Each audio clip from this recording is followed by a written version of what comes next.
ಸಿದ್ದರಾಮಯ್ಯ ಮನೆಯಲ್ಲಿ DK Shivakumar family breakfast. DK ವೇದಿಕೆಗೆ ಬರ್ತಿದ್ದಂತೆ ಯಡಿಯೂರಪ್ಪ ಎದ್ದು ನಿಂತಿದ್ರೆ ಇತ್ತ ಎಸ್ಐಆರ್ ವಿವಾದದಲ್ಲಿ ಕುಮಾರಸ್ವಾಮಿ ಮತ್ತೊಂದು ವಿಡಿಯೋ ಬಿಡುಗಡೆ ಮಾಡಿದ್ದಾರೆ. ರಾಹುಲ್ ಗಾಂಧಿಗೆ ಇಂಗ್ಲಿಷ್ ನಲ್ಲೇ ಪ್ರೆಸ್ ಮೀಟ್ ಮಾಡೋದಾಗಿ ನಿಖಿಲ್ ಸವಾಲು ಹಾಕಿದ್ಯಾಕೆ? ಚುನಾವಣಾ ಆಯೋಗಕ್ಕೆ ಶೋಭಾ ಕರಂದ್ಲಾಜೆ ಬರೆದ ಪತ್ರದಲ್ಲಿ ಏನಿದೆ? ದರ್ಶನ್ಗೆ ಸುಪ್ರೀಂ ಕೋರ್ಟ್ ನಲ್ಲಿ ಮತ್ತೆ ಶಾಕ್ ಸಿಕ್ಕಿದ್ಯಾವ ಕಾರಣಕ್ಕೆ? ಇದೆಲ್ಲ ಸುದ್ದಿಗಳು ಇವತ್ತಿನ ಕರ್ನಾಟಕ ನ್ಯೂಸ್ ನಲ್ಲಿದೆ. ಕಡೆವರೆಗೂ ಈ ಸುದ್ದಿಯನ್ನ ನೋಡಿ. ಯಾರಿನ್ನು ಕರ್ನಾಟಕ ಟಿವಿಯನ್ನ ಯೂಟ್ಯೂಬ್ ಅಲ್ಲಿ ಸಬ್ಸ್ಕ್ರೈಬ್ ಆಗಿಲ್ಲ, ಈ ಕೂಡಲೇ ಸಬ್ಸ್ಕ್ರೈಬ್ ಆಗಿ ನಮ್ಮ ಜರ್ನಲಿಸಂಗೆ ಸಪೋರ್ಟ್ ಮಾಡೋ ಕಾರಣಕ್ಕೆ ಜಾಯಿನ್ ಬಟನ್ ಮೂಲಕ ನೀವು ನಮಗೆ ಸಪೋರ್ಟ್ ಮಾಡಬಹುದು. ಎಲ್ರಿಗೂ ಮತ್ತೊಮ್ಮೆ ಸ್ವಾಗತ. ನಾನು ಶಿವಕುಮಾರ್. ಮುಖ್ಯಮಂತ್ರಿಯಾಗಿ 1 ತಿಂಗಳು ಪೂರ್ಣಗೊಂಡ ಹಿನ್ನೆಲೆಯಲ್ಲಿ ಮುಖ್ಯಮಂತ್ರಿ ಡಿಕೆ ಶಿವಕುಮಾರ್ ಕುಟುಂಬ ಸಮೇತರಾಗಿ ಮಾಜಿ ಮುಖ್ಯಮಂತ್ರಿ ಸಿದ್ದರಾಮಯ್ಯ ಅವರನ್ನ ಭೇಟಿಯಾಗಿ ಶುಭಾಶಯ ಕೋರಿದ್ರು. ಉಭಯ ನಾಯಕರ ಭೇಟಿ ಕಾಂಗ್ರೆಸ್ನಲ್ಲಿ ಒಗ್ಗಟ್ಟಿನ ಸಂದೇಶ ನೀಡಿದೆ. ಕನಕಪುರಕ್ಕೆ ತೆರಳುವ ಮುನ್ನ ಮುಖ್ಯಮಂತ್ರಿ ಡಿಕೆ ಶಿವಕುಮಾರ್ ಪತ್ನಿ ಉಷಾ ಹಾಗೂ ಸಹೋದರ ಡಿಕೆ ಸುರೇಶ್ ಅವರೊಂದಿಗೆ ಸಿದ್ದರಾಮಯ್ಯ ನಿವಾಸಕ್ಕೆ ಭೇಟಿ ಕೊಟ್ಟರು. ಈ ವೇಳೆ ಡಿಕೆ ಸುರೇಶ್ ಅವರು ಸಿದ್ದರಾಮಯ್ಯ ಅವರ ಕಾಲಿಗೆ ಬಿದ್ದು ಆಶೀರ್ವಾದ ಪಡೆದರು. ಬಳಿಕ ಎಲ್ಲರೂ ಒಟ್ಟಾಗಿ ಉಪಹಾರ ಸೇವಿಸಿ ಕೆಲಕಾಲ ಮಾತುಕತೆ ನಡೆಸಿದ್ರು. ಇದೇ ಸಂದರ್ಭದಲ್ಲಿ ಡಿಕೆ ಶಿವಕುಮಾರ್ ಹಾಗೂ ಅವರ ಪತ್ನಿ ಉಷಾ ಸಿದ್ದರಾಮಯ್ಯ ಅವರಿಗೆ ಉಡುಗೊರೆ ನೀಡಿ ಅಭಿನಂದನೆ ಸಲ್ಲಿಸಿದರು. ಮುಖ್ಯಮಂತ್ರಿ ಹುದ್ದೆಯ ಸುಗಮ ಅಧಿಕಾರ ಹಸ್ತಾಂತರದ ಬಳಿಕ ನಡೆದ ಈ ಸೌಹಾರ್ದಯುತ ಭೇಟಿ ಕಾಂಗ್ರೆಸ್ನಲ್ಲಿ ಯಾವುದೇ ಭಿನ್ನಾಭಿಪ್ರಾಯಗಳಿಲ್ಲ ಎಂಬ ಸಂದೇಶ ರವಾನಿಸುವ ಪ್ರಯತ್ನವಾಗಿ ಕಾಣ್ತಿದೆ. ಸರ್ಕಾರದ ನಾಯಕತ್ವದಲ್ಲಿ ಸಮನ್ವಯ ಮತ್ತು ಒಗ್ಗಟ್ಟಿಗೆ ಎರಡೂ ನಾಯಕರು ಒತ್ತು ನೀಡಿರುವುದು ಈ ಭೇಟಿಯಿಂದ ಮತ್ತೊಮ್ಮೆ ಸ್ಪಷ್ಟವಾಗಿದೆ. ಗುಡ್, ಒಳ್ಳೆ ಬೆಳವಣಿಗೆ ಇವೆಲ್ಲ. ಯಾವಾಗ್ಲೂ ಈ ಬಿಜೆಪಿಲಿ ಅವ್ರವ್ರ ಪಾರ್ಟಿನ ಕಿತ್ತಾಡ್ತಿರ್ತಾರೆ, ಬಟ್ ಕಾಂಗ್ರೆಸ್ ಅಲ್ಲಿ ಡಿಕೆ ಶಿವಕುಮಾರ್ ವಿಶ್ವಾಸದಲ್ಲಿ ತೆಗೆದುಕೊಂಡು ಹೋಗುವ ಕೆಲಸವನ್ನ ಮಾಡ್ತಾ ಇದ್ದಾರೆ. ಅದ್ರಲ್ಲಿ ಸಿದ್ದರಾಮಯ್ಯನವರ ವಿಶ್ವಾಸಕ್ಕೆ ತೆಗೆದುಕೊಳ್ಳದೆ ಡಿಕೆ ಶಿವಕುಮಾರ್ ಏನೇ ಕೆಲಸ ಮಾಡಕ್ ಹೋದ್ರು ಕಷ್ಟವೇ. ಹಾಗಾಗಿ ಸಿದ್ದರಾಮಯ್ಯನವರು ಕೂಡ ವಿಶ್ವಾಸಕ್ಕೆ ತಗೊಂಡು ಹೋಗ್ತಾ ಇರ್ತಕ್ಕಂಥದ್ದು. ಕನಕಪುರದಲ್ಲಿ ನಡೆದ ಶ್ರೀ ದೇಗುಲ ಮಠದ ಲಿಂಗೈಕ್ಯ ಪರಮ ಪೂಜ್ಯ ಡಾಕ್ಟರ್ ಮುಮ್ಮಡಿ ನಿರ್ವಾಣ ಮಹಾಸ್ವಾಮಿಗಳ ಪುಣ್ಯ ಸಂಸ್ಮರಣೋತ್ಸವ ಕಾರ್ಯಕ್ರಮ ರಾಜಕೀಯವಾಗಿಯೂ ಗಮನ ಸೆಳೆಯಿತು. ಮುಖ್ಯಮಂತ್ರಿ ಡಿಕೆ ಶಿವಕುಮಾರ್, ಮಾಜಿ ಮುಖ್ಯಮಂತ್ರಿ ಬಿಎಸ್ ಯಡಿಯೂರಪ್ಪ ಹಾಗೂ ಕೇಂದ್ರ ರಾಜ್ಯ ಖಾತೆ ಸಚಿವ ವಿ ಸೋಮಣ್ಣ ಒಂದೇ ವೇದಿಕೆಯಲ್ಲಿ ಕಾಣಿಸಿಕೊಂಡ್ರು. ಕಾರ್ಯಕ್ರಮಕ್ಕೆ ಆಗಮಿಸಿದ ಮುಖ್ಯಮಂತ್ರಿ ಡಿಕೆ ಶಿವಕುಮಾರ್ ತ್ರಿವಿಧ ದಾಸೋಹಿ ಮಹಾಸ್ವಾಮಿಗಳ ಪುತ್ಥಳಿಗೆ ಪುಷ್ಪ ನಮನ ಸಲ್ಲಿಸಿದ್ರು. ವೇದಿಕೆಗೆ ಡಿಕೆ ಶಿವಕುಮಾರ್ ಆಗಮಿಸುತ್ತಿದ್ದಂತೆ ಬಿಎಸ್ ಯಡಿಯೂರಪ್ಪ ಹಾಗೂ ವಿ ಸೋಮಣ್ಣ ಎದ್ದು ನಿಂತು ಆತ್ಮೀಯವಾಗಿ ಸ್ವಾಗತ ಮಾಡಿದ್ರು. ಇದೇ ವೇಳೆ ಸಚಿವ ವಿ ಸೋಮಣ್ಣ ಅವರು ಡಿಕೆ ಶಿವಕುಮಾರ್ ಅವರಿಗೆ ಹೂಗುಚ್ಛ ನೀಡಿ ಗೌರವಿಸಿದ್ರು. ಬಳಿಕ ಡಿಕೆ ಶಿವಕುಮಾರ್ ವೇದಿಕೆಯಲ್ಲಿದ್ದ ಎಲ್ಲಾ ಸ್ವಾಮೀಜಿಗಳಿಗೆ ನಮಸ್ಕರಿಸಿ ಆಶೀರ್ವಾದ ಪಡೆದ್ರು. ಇನ್ನೊಂದೆಡೆ ವೇದಿಕೆಯಲ್ಲಿ ಅಕ್ಕಪಕ್ಕದಲ್ಲೇ ಕುಳಿತಿದ್ದ ಬಿಎಸ್ ಯಡಿಯೂರಪ್ಪ ಮತ್ತು ವಿ ಸೋಮಣ್ಣ ಅವರು ಕಾರ್ಯಕ್ರಮದುದ್ದಕ್ಕೂ ಪರಸ್ಪರ ಯಾವುದೇ ಮಾತುಕತೆ ನಡೆಸದಿರೋದು ಗಮನ ಸೆಳೆಯಿತು. ಧಾರ್ಮಿಕ ಕಾರ್ಯಕ್ರಮದಲ್ಲಿ ರಾಜಕೀಯದ ದಿಗ್ಗಜರು ಒಂದೇ ವೇದಿಕೆ ಹಂಚಿಕೊಂಡ್ರು. ವೇದಿಕೆಯಲ್ಲಿನ ಈ ಮೌನ ರಾಜಕೀಯ ವಲಯದಲ್ಲಿ ಹೊಸ ಚರ್ಚೆಗೆ ಕಾರಣವಾಯಿತು. ಬಿಜೆಪಿ ಮತ್ತು ಆರ್ಎಸ್ಎಸ್ ನಾಯಕರು ಹಿಂದುತ್ವದ ಮುಖವಾಡ ಧರಿಸಿದ ಕದೀಮರು ಅಂತ ರಾಜ್ಯ ವೈದ್ಯಕೀಯ ಶಿಕ್ಷಣ ಸಚಿವ ಡಾಕ್ಟರ್ ಶರಣಪ್ರಕಾಶ್ ಪಾಟೀಲ್ ತೀವ್ರ ವಾಗ್ದಾಳಿ ನಡೆಸಿದ್ದಾರೆ. ಕೊಪ್ಪಳದಲ್ಲಿ ಆಯೋಜಿಸಲಾಗಿದ್ದ ರಾಜಕೀಯ ಕಾರ್ಯಕ್ರಮವೊಂದರಲ್ಲಿ ಮಾತನಾಡಿದಂತ ಅವರು ಕೇಸರಿ ಪಡೆಯ ವಿರುದ್ಧ ಕಟ್ಟು ಶಬ್ದಗಳಿಂದ ವೀಕ್ಷಕರ ಗಮನ ಸೆಳೆದರು. ಅಯೋಧ್ಯೆಯ ಶ್ರೀರಾಮ ಮಂದಿರ ನಿರ್ಮಾಣದ ಹೆಸರಿನಲ್ಲಿ ಕೋಟ್ಯಂತರ ರೂಪಾಯಿ ದೇಣಿಗೆ ಸಂಗ್ರಹಿಸಲಾಗಿದೆ, ಆದರೆ ದೇವರ ಹೆಸರಿನಲ್ಲಿ ಜನರಿಂದ ವಸೂಲಿ ಮಾಡಿದ ಈ ನಿಧಿಯ ಲೆಕ್ಕ ಎಲ್ಲಿದೆ ಅಂತ ಸಚಿವರು ಪ್ರಶ್ನೆ ಮಾಡಿದ್ರು. ಶ್ರೀರಾಮನ ಹೆಸರಿನಲ್ಲಿ ಸಂಗ್ರಹವಾದ ಸಾರ್ವಜನಿಕರ ಹಣದಲ್ಲಿ ವ್ಯಾಪಕ ಭ್ರಷ್ಟಾಚಾರ ಮತ್ತು ಅವ್ಯವಹಾರ ನಡೆದಿದೆ ಅಂತ ಗಂಭೀರವಾಗಿ ಆರೋಪ ಮಾಡಿದ್ರು. ಇತಿಹಾಸದಲ್ಲಿ ಭಾರತದ ಪ್ರಸಿದ್ಧ ದೇವಸ್ಥಾನಗಳ ಮೇಲೆ ದಾಳಿ ನಡೆಸಿ ಲೂಟಿ ಮಾಡಿದ ಮೊಹಮ್ಮದ್ ಗಜ್ನಿ ಮತ್ತು ಮೊಹಮ್ಮದ್ ಗೋರಿ ಬಿಜೆಪಿ ನಾಯಕರನ್ನ ಹೋಲಿಸಿದ್ದಾರೆ. ಅಂದ್ರೆ ಗೋರಿಗೆ ಬಿಜೆಪಿ ನಾಯಕರನ್ನ ಹೋಲಿಸಿದ್ದಾರೆ. ಧರ್ಮ ಮತ್ತು ದೇವರನ್ನ ಮುಂದಿಟ್ಟುಕೊಂಡು ಬಿಜೆಪಿ ನಾಯಕರು ರಾಜಕೀಯ ಬೇಳೆ ಬೇಯಿಸಿಕೊಳ್ತಿದ್ದಾರೆ ಅಂತ ಸಚಿವರು ಕಿಡಿಕಾರರು. ಆದಾಯ ಮೀರಿ ಆಸ್ತಿ ಗಳಿಕೆ ಪ್ರಕರಣದಲ್ಲಿ ಮಾಜಿ ಉಪಮುಖ್ಯಮಂತ್ರಿ ಕೆಎಸ್ ಈಶ್ವರಪ್ಪಗೆ ಸಂಕಷ್ಟ ಎದುರಾಗಿದೆ. ತಮ್ಮ ವಿರುದ್ಧದ ಆದಾಯ ಮೀರಿ ಆಸ್ತಿ ಗಳಿಕೆ ಪ್ರಕರಣ ರದ್ದು ಕೋರಿ ಕೆಎಸ್ ಈಶ್ವರಪ್ಪ ಸಲ್ಲಿಸಿದ್ದ ಅರ್ಜಿಯನ್ನ ಇಂದು ಕರ್ನಾಟಕ ಹೈಕೋರ್ಟ್ ವಜಾ ಮಾಡಿದೆ. ಕೆಎಸ್ ಈಶ್ವರಪ್ಪ ಪರ ಹಿರಿಯ ವಕೀಲ ಅಶೋಕ್ ಕಾರ್ನಳ್ಳಿ ಅವರು ಅರ್ಜಿ ಸಲ್ಲಿಸಿದ್ದು ಲೋಕಾಯುಕ್ತ ಪ್ರಕರಣದಲ್ಲಿ ಬಂಧನದಿಂದ ರಕ್ಷಣೆಗೆ ಮನವಿ ಮಾಡಿದ್ರು. ಬಳಿಕ ಲೋಕಾಯುಕ್ತ ಎಸ್ಪಿಪಿ ವೆಂಕಟೇಶ್ ಅರಬಟ್ಟಿ ಪ್ರತಿವಾದ ಮಂಡಿಸಿದ್ದು ತನಿಖೆಗೆ ಸಹಕರಿಸಿದರೆ ಬಲವಂತದ ಕ್ರಮ ಕೈಗೊಳ್ಳೋದಿಲ್ಲ ಅಂತ ಕೋರ್ಟ್ ಮುಂದೆ ಸ್ಪಷ್ಟಪಡಿಸಿದ್ರು. ಈ ವಾದ ಪ್ರತಿವಾದ ಆಲಿಸಿದ ನ್ಯಾಯಮೂರ್ತಿ ಎಂ ನಾಗಪ್ರಸನ್ನ ಅವರಿದ್ದ ಹೈಕೋರ್ಟ್ ಪೀಠ ಕೇಸ್ ರದ್ದು ಕೋರಿದ ಅರ್ಜಿಯನ್ನ ವಜಾಗೊಳಿಸಿ ಆದೇಶ ಹೊರಡಿಸಿದ್ದಾರೆ. ಶಿವಮೊಗ್ಗ ಮೂಲದ ವಕೀಲ ಬಿ ವಿನೋದ್ ಈಶ್ವರಪ್ಪ ಅವರ ಪುತ್ರ ಕೆಇ ಕಾಂತೇಶ್ ಹಾಗೂ ಕಾಂತೇಶ್ ಪತ್ನಿ ಶಾಲಿನಿ ವಿರುದ್ಧ ಆದಾಯಕ್ಕೂ ಮೀರಿದ ಅಕ್ರಮ ಆಸ್ತಿ ಗಳಿಕೆ ಆರೋಪ ಮಾಡಿ ಲೋಕಾಯುಕ್ತ ಪೊಲೀಸರ ಮುಂದೆ ಪ್ರಕರಣ ದಾಖಲಿಸಿದ್ರು. ಪ್ರಕರಣದಲ್ಲಿ ಲೋಕಾಯುಕ್ತ ಪೊಲೀಸರು ಬಿ ರಿಪೋರ್ಟ್ ಸಲ್ಲಿಸಿದ್ರು. ಅನಂತರ ವಿನೋದ್ ಅದನ್ನ ಪ್ರಶ್ನಿಸಿ ಮತ್ತೆ ನ್ಯಾಯಾಲಯದ ಮೊರೆ ಹೋಗಿದ್ರು. ತದನಂತರ ನ್ಯಾಯಾಲಯವು ಮರಿತನಿಖೆ ಮಾಡಿ ವರದಿ ಸಲ್ಲಿಸುವಂತೆ ಸೂಚನೆ ನೀಡಿತ್ತು. ಆ ಆದೇಶ ಆಧರಿಸಿ ಶಿವಮೊಗ್ಗ ಲೋಕಾಯುಕ್ತ ಪೊಲೀಸರು ಹೊಸದಾಗಿ ಎಫ್ಐಆರ್ ದಾಖಲಿಸಿದ್ರು. ತದನಂತರ ಈಶ್ವರಪ್ಪನವರು ತಮ್ಮ ವಿರುದ್ಧದ ಪ್ರಕರಣ ರದ್ದುಗೊಳಿಸುವಂತೆ ಹೈಕೋರ್ಟ್ ಮೆಟ್ಟಿಲೇರಿದ್ರು. ಇದೀಗ ಹೈಕೋರ್ಟ್ ಅರ್ಜಿಯನ್ನ ವಜಾ ಮಾಡಿದೆ.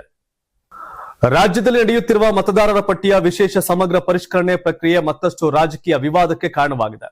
ಎಸ್ಐಆರ್ ನಲ್ಲಿ ಅಕ್ರಮ ನಡೆದಿದೆ ಅಂತ ಆರೋಪಿಸುತ್ತಿರ್ತಕ್ಕಂಥ ಕೇಂದ್ರ ಸಚಿವ ಎಚ್ ಡಿ ಕುಮಾರಸ್ವಾಮಿ ಇದೀಗ ಮತ್ತೊಂದು ವಿಡಿಯೋ ಬಿಡುಗಡೆ ಮಾಡಿ ಚುನಾವಣಾ ಆಯೋಗ ಹಾಗೂ ರಾಜ್ಯ ಸರ್ಕಾರದ ವಿರುದ್ಧ ಗಂಭೀರ ಆರೋಪ ಮಾಡಿದ್ದಾರೆ.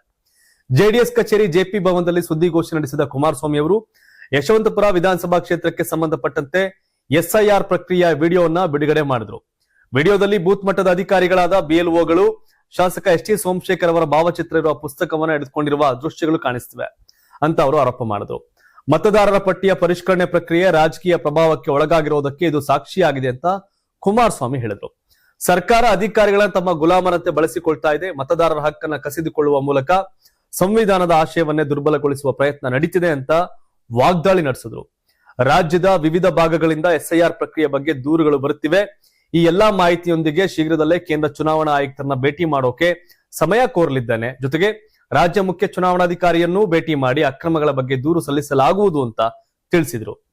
ಬೂತ್ ಮಟ್ಟದ ಅಧಿಕಾರಿಗಳು ಮನೆ ಮನೆಗೆ ಹೋಗಿ ಪರಿಶೀಲನೆ ನಡೆಸುವ ಬದಲು ರಾಮನಗರದ ಚೌಲ್ಟಿಗಳಲ್ಲಿ ಜನರನ್ನ ಕೂರಿಸಿ ಎಸ್ಐಆರ್ ಪ್ರಕ್ರಿಯೆ ನಡೆಸಿದ್ದಾರೆ ಅಂತ ಕೇಂದ್ರ ಸಚಿವ ಎಚ್ ಡಿ ಕುಮಾರಸ್ವಾಮಿ ಗಂಭೀರ ಆರೋಪ ಮಾಡಿದ್ರು. ಈ ಬೆನ್ನಲ್ಲೇ ರಾಜ್ಯ ಬಿಜೆಪಿ ಅಧ್ಯಕ್ಷ ಬಿವೈ ವಿಜಯೇಂದ್ರ ಕೂಡ ಇಂತಹದ್ದೇ ಸ್ಫೋಟಕ ಹೇಳಿಕೆಯನ್ನ ನೀಡಿದ್ದಾರೆ. ಬೆಂಗಳೂರಿನ ಜಯನಗರದಲ್ಲಿ ಮಸೀದಿ ಒಳಗೆ ಎಸ್ಐಆರ್ ಮಾಡಲಾಗ್ತಿದೆ ಎಂದವರು ದೂರಿದ್ದಾರೆ. ಆಗಸ್ಟ್ ತಿಂಗಳಿನಲ್ಲಿ ಮುಂಗಾರು ಅಧಿವೇಶನ ಮಾಡ್ತಾರಂತೆ. ಆದ್ರೆ ಅಧಿವೇಶನ ಮುಂದೂಡಲು ಎಸ್ಐಆರ್ ಕಾರಣ ಅಲ್ಲ. ರೇಟ್ ಫಿಕ್ಸ್ ಆಗದೆ ಸಂಪುಟ ವಿಸ್ತರಣೆ ಡೇಟ್ ಫಿಕ್ಸ್ ಆಗ್ತಾ ಇಲ್ಲ. ಶಾಸಕರು ಏನ್ ಮನೆ ಮನೆಗೆ ಹೋಗಿ ಎಸ್ಐಆರ್ ಮಾಡ್ತಿದ್ದಾರಾ? ಬದಲಾಗಿ ಕಾಂಗ್ರೆಸ್ ಶಾಸಕರು ಬಿಎಲ್ಒಗಳನ್ನ ದುರ್ಬಳಕೆ ಮಾಡ್ಕೊಳ್ತಿದ್ದಾರೆ. ಜಯನಗರದಲ್ಲಿ ಮಸೀದಿ ಒಳಗೆ ಎಸ್ಐಆರ್ ಮಾಡ್ತಿದ್ದಾರೆ. ಹಿಂದೂಗಳು ಮಸೀದಿ ಒಳಗೆ ಹೋಗಲು ಸಾಧ್ಯವಾಗದ ರೀತಿಯಾಗಿದೆ. ರಾಜ್ಯ ಸರ್ಕಾರ ಇಲ್ಲಿ ಷಡ್ಯಂತ್ರ ಮಾಡ್ತಿದೆ ಎಂದವರು ಆರೋಪ ಮಾಡಿದ್ರು. ಎಸ್ಐಆರ್ ಹೇಗೆ ಮಾಡಬೇಕು? ಬೂತ್ ಮಟ್ಟದ ಅಧಿಕಾರಿಗಳು ಮನೆ ಮನೆಗೆ ಹೋಗಿ ಪರಿಶೀಲನೆ ಮಾಡಬೇಕು. ಆದ್ರೆ ಇಲ್ಲಿ ಮದುವೆ ಮನೆ, ಮಸೀದಿ ಇನ್ನಿತರ ಜಾಗಗಳಲ್ಲಿ ಎಸ್ಐಆರ್ ಮಾಡ್ತಿದ್ದಾರೆ ಅಂತ ವಿಜಯೇಂದ್ರ ವಾಗ್ದಾಳಿ ನಡೆಸಿದ್ದಾರೆ. ರಾಮನಗರದಲ್ಲಿ ಎಸ್ಐಆರ್ ಪ್ರಕ್ರಿಯೆಯಲ್ಲಿ ಅಕ್ರಮ ನಡೆದಿದೆ ಅಂತ ಆರೋಪಿಸಿದ ಜೆಡಿಎಸ್ ಯುವ ನಾಯಕ ನಿಖಿಲ್ ಕುಮಾರಸ್ವಾಮಿ ದೆಹಲಿಯಲ್ಲಿ ಕುಳಿತು ವೋಟ್ ಚೋರಿ ಬಗ್ಗೆ ಮಾತನಾಡುವ ರಾಹುಲ್ ಗಾಂಧಿ ಕರ್ನಾಟಕದಲ್ಲಿ ನಿಮ್ಮದೇ ಸರ್ಕಾರ ಏನ್ ಮಾಡ್ತಿದೆ ಎಂಬುದನ್ನ ಬಂದು ನೋಡಲಿ. ಈ ವಿಚಾರವನ್ನ ದೆಹಲಿಗೆ ತೆಗೆದುಕೊಂಡು ಹೋಗಿ ರಾಹುಲ್ ಗಾಂಧಿಗೆ ಅರ್ಥವಾಗುವಂತೆ ಇಂಗ್ಲಿಷ್ ನಲ್ಲೇ ಪ್ರೆಸ್ ಮೀಟ್ ಮಾಡ್ತೇನೆ ಅಂತ ಸವಾಲು ಹಾಕಿದ್ರು. 3 ದಿನಗಳ ಹಿಂದೆ ನಮ್ಮ ಬಿಎಲ್ಎ ಎರಡುಗಳನ್ನ ಕರೆಸಿ ತಹಶೀಲ್ದಾರ್ ದಾರಿ ತಪ್ಪಿಸಿದ್ದಾರೆ. ಮುಸ್ಲಿಮರ ವಾರ್ಡ್ಗಳಾದ ಟಿಪ್ಪು ನಗರ, ಯಾರಬ್ ನಗರ, ಮಹಬೂಬ್ ನಗರಗಳಲ್ಲಿ ಅಕ್ರಮವಾಗಿ ಎಸ್ಐಆರ್ ನಡೀತಿದೆ. ಅಲ್ಲಿಗೆ ಹೋಗಲು ಭಯದ ವಾತಾವರಣ ಸೃಷ್ಟಿಸಲಾಗಿದೆ. ಆದರೂ ನಮ್ಮ ಕಾರ್ಯಕರ್ತರು ಧೈರ್ಯ ಮಾಡಿ ಒಳಗೆ ಹೋಗಿ ವಿಡಿಯೋ ಸಾಕ್ಷ್ಯ ತಂದಿದ್ದಾರೆ. ಇದನ್ನ ನೋಡಿದ್ರೆ ರಾಮನಗರ ಮುಂದೆ ರಹೀಂ ನಗರ ಆಗುತ್ತೋ ಏನೋ. IAS ಓದಿರುವ ಈ ಆಸಾಮಿಗೆ ಮೂಲ ನಿಯಮಗಳೇ ಗೊತ್ತಿಲ್ಲ. ಅರ್ಜಿ ಹಂಚುವಾಗ 3 ಪಕ್ಷಗಳ ಬಿಎಲ್ಒಗಳು ಇರಬೇಕು. 3 ಬಾರಿ ಮನೆಮನೆಗೆ ಹೋಗಿ ಹಂಚಬೇಕು. ಆದ್ರೆ ರಾಮನಗರ ಡಿಸಿ ತಾನೇ ಹೊಸ ಕಾನೂನು ಬರದಂತೆ ವರ್ತಿಸ್ತಾ ಇದ್ದಾರೆ. ನನ್ನನ್ನೇ ದಾರಿ ತಪ್ಪಿಸಿದ್ದಾರೆ. ಈಗ ಪ್ರತಿಭಟನೆಗೆ ಹೆದರಿ ತಲೆಮರೆಸಿಕೊಂಡು ಕನಕಪುರದಲ್ಲಿ ಸಿಎಂ ಭಾಗವಹಿಸುತ್ತಿರುವ ಮಠದ ಕಾರ್ಯಕ್ರಮಕ್ಕೆ ಹೋಗಿದ್ದಾರೆ. ಅದೇನ್ ಸರ್ಕಾರಿ ಕಾರ್ಯಕ್ರಮವೇ? ಅಲ್ಲಿಗೆ ಹೋಗೋಕೆ ಇವರಿಗೆ ಪ್ರೋಟೋಕಾಲ್ ಇದೆಯಾ? ಡಿಸಿಗೆ ಮಾನ ಮರ್ಯಾದೆ ಇದೆಯಾ? ನೀವು ಸಿಎಂಗೆ ಮುಖ ತೋರಿಸಲು ಹೋಗ್ಬೇಕಾ ಗುರು? ನೀವು ಟೂರಿಂಗ್ ಟಾಕೀಸ್ ಗಿರಾಕಿಗಳು, ಯಾರದ್ದೋ ಮುಲಾಜಿಗೆ ಕೆಲಸ ಮಾಡಬೇಡಿ ಅಂತ ಡಿಸಿ ವಿರುದ್ಧ ನಿಖಿಲ್ ಕುಮಾರಸ್ವಾಮಿ ಕಿಡಿಕಾರಿದ್ದಾರೆ. ರಾಜ್ಯದಲ್ಲಿ ನಡೆಯುತ್ತಿರುವ ಮತದಾರರ ಪಟ್ಟಿಯ ವಿಶೇಷ ಸಮಗ್ರ ಪರಿಷ್ಕರಣೆ ಪ್ರಕ್ರಿಯೆ ಕುರಿತು ವಿವಾದ ಮತ್ತಷ್ಟು ತೀವ್ರಗೊಂಡಿದೆ. ಈ ನಡುವೆ ಕೇಂದ್ರ ಸಚಿವೆ ಶೋಭಾ ಕರಂದ್ಲಾಜೆ ಗ್ರೇಟರ್ ಬೆಂಗಳೂರು ಪ್ರಾಧಿಕಾರ ವ್ಯಾಪ್ತಿಯ 27 ವಾರ್ಡ್ಗಳಲ್ಲಿ ನಡೆಯುತ್ತಿರುವ ಪ್ರತ್ಯೇಕ ಎಸ್ಐಆರ್ ಪ್ರಕ್ರಿಯೆಗೆ ತುರ್ತು ಮಧ್ಯಪ್ರವೇಶ ಮಾಡುವಂತೆ ಭಾರತ ಚುನಾವಣಾ ಆಯೋಗಕ್ಕೆ ಮತ್ತೊಮ್ಮೆ ಪತ್ರ ಬರೆದು ಆಗ್ರಹ ಮಾಡಿದ್ದಾರೆ. ಕರ್ನಾಟಕ ರಾಜ್ಯ ಚುನಾವಣಾ ಆಯೋಗವು ಕೆಲವು ವಿಧಾನಸಭಾ ಕ್ಷೇತ್ರಗಳಲ್ಲಿ ಪ್ರತ್ಯೇಕ ವೇಳಾಪಟ್ಟಿ ಮತ್ತು ವಿಭಿನ್ನ ಕಟ್ ಆಫ್ ದಿನಾಂಕಗಳೊಂದಿಗೆ ಸಮಾನಾಂತರ ಎಸ್ಐಆರ್ ಪ್ರಕ್ರಿಯೆ ನಡೆಸುತ್ತಿರುವುದು ಮತದಾರರು ಹಾಗೂ ರಾಜಕೀಯ ಪಕ್ಷಗಳಲ್ಲಿ ಗೊಂದಲ ಉಂಟು ಮಾಡ್ತಿದೆ ಅಂತ ಅವರು ಹೇಳಿದ್ದಾರೆ. ವಿಧಾನಸಭಾ ಕ್ಷೇತ್ರಗಳ ಮತದಾರರ ಪಟ್ಟಿಯನ್ನ ಸಿದ್ಧಪಡಿಸುವ ಅಧಿಕಾರ ಭಾರತ ಚುನಾವಣಾ ಆಯೋಗದ ಎಲೆಕ್ಟ್ರೋಲ್ ರಿಜಿಸ್ಟ್ರೇಷನ್ ಆಫೀಸ್ಗಳಿಗೆ ಮಾತ್ರ ಇದೆ. ಹೀಗಾಗಿ ರಾಜ್ಯ ಚುನಾವಣಾ ಆಯೋಗದ ಈ ಕ್ರಮ ಕಾನೂನುಬದ್ಧವಲ್ಲ ಅಂತ ಶೋಭಾ ಕರಂದ್ಲಾಜೆ ಆರೋಪ ಮಾಡಿದ್ದಾರೆ. ಮನೆ ಮನೆಗೆ ತೆರಳಿ ಪರಿಶೀಲನೆ ನಡೆಸುವ ಬದಲು ಸಾರ್ವಜನಿಕ ಸ್ಥಳಗಳಲ್ಲಿ ಶಿಬಿರಗಳನ್ನು ಆಯೋಜಿಸಿ ಎಸ್ಐಆರ್ ನಡೆಸಲಾಗುತ್ತಿದೆ. ಇದರಿಂದ ಅನರ್ಹರು ಹಾಗೂ ಅಕ್ರಮ ವಲಸಿಗರ ಹೆಸರುಗಳು ಮತದಾರರ ಪಟ್ಟಿಗೆ ಸೇರುವ ಅಪಾಯವಿದೆ ಅಂತ ಅವರು ಕಳವಳವನ್ನ ವ್ಯಕ್ತಪಡಿಸಿದ್ದಾರೆ.